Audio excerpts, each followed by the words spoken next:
Ever feel like, especially with all this new technology, like we're living in like an episode of Black Mirror? Totally. Yeah. Like it's getting kind of weird out there. Yeah. And that's kind of what we're talking about today. It's like Black Mirror, but instead of like crime, it's education, Right.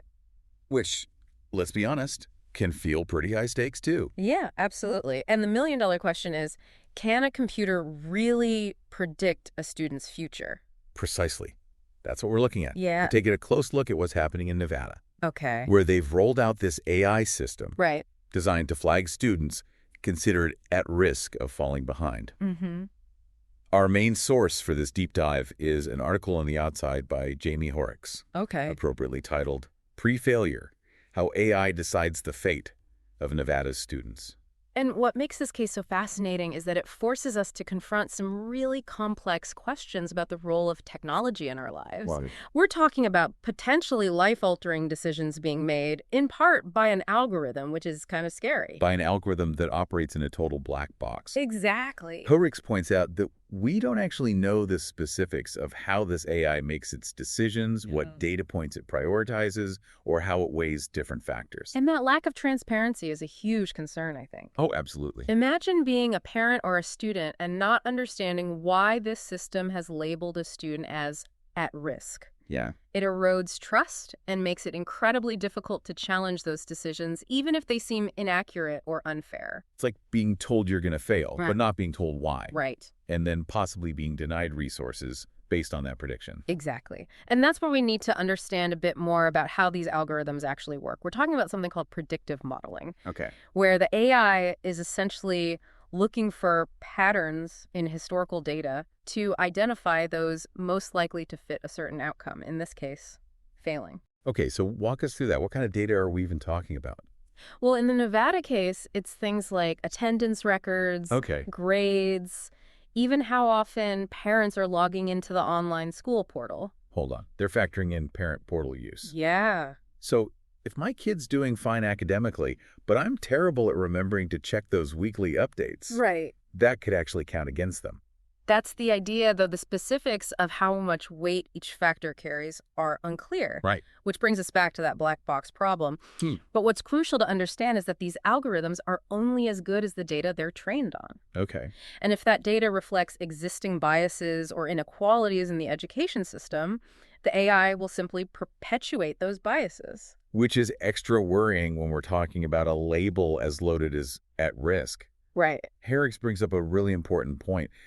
What does that even mean in this context? Right, because at risk can be such a subjective term. Absolutely. A teacher might use it to describe a student who's struggling academically, but also a student who's dealing with a difficult home life or going through a personal crisis. Things an algorithm might not pick up on, Yeah. might misinterpret. Exactly. So a student with a previously stellar record who suddenly starts missing assignments because of a family emergency, Right. the AI could interpret that as simply not meeting expectations. And this is where the article gets into the potential dangers, particularly for students with disabilities. Right. Horrocks argues that the AI's inability to fully account for the complexities of learning disabilities could lead to these students being overlooked and underserved. Which is a terrifying thought. Mhm. We're talking about kids who already face an uphill battle in a system that's not always designed with their needs in mind. And this is where we start to see those unsettling parallels to the whole pre-crime concept. The idea that we can preemptively intervene based on predictions, but at what cost? And this isn't just some abstract hypothetical, is it? This is actually happening. Nevada saw a big drop in the number of students labeled at risk after this AI was put in place. Yeah, I did. So it worked. Yeah. Like, less kids are at risk now, so problem solved. The article says that the number went down from over 270,000 students down to just 65,000. Wow. That is a big drop. Yeah. Now, on the surface, that might sound like a positive outcome, right? Right. Fewer students labeled at risk could be interpreted as the system working, as fewer students needing that extra support. But is that actually what's going on, though? Right. I mean, that's the question, right? Exactly. Is it that the AI, like, magically fixed everything? Or did they just change what at risk means? So now it seems like less kids need help. That's the million-dollar question. And it's what Horrocks really wants us to think about. Yeah. Because what if the AI is basically like, I don't know, Right. just making the problem look smaller instead of actually, fixing it? Exactly. If the AI is essentially defining the problem away instead of actually addressing all the things that lead to students struggling, then we're not really improving the system, we're just hiding the problem. And that just seems, I don't know, sneaky, almost. Like we're so excited about AI that we're willing to overlook really important problems. And this isn't to say that AI has no place in education. Oh, for sure. It can be a really useful tool, right? Right, precisely.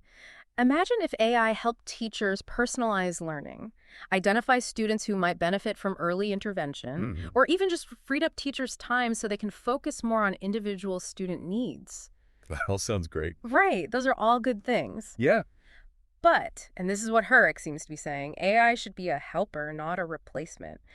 We can't just hand over these really important decisions about a student's future to a computer, especially when we know it might have biases. Okay, so if we're not saying get rid of AI altogether, then what? How do we make sure it's used the right way? I think it comes down to, first of all, we need to be able to see what's going on. We Right. need to understand how these algorithms are being designed, what data they're using, how are they making these decisions. Right. It's like, you're asking me to trust this thing, but I have no idea how it works. Exactly. Without transparency, there's no accountability. And beyond just being able to see how it works, we need to be constantly checking in, asking if it's working the way it should be, if it's fair to all students. So we need to be paying attention. Yes, we can't just set it and forget it. We need to be watching, thinking critically, and being willing to make changes when we need to. And that's where humans come in.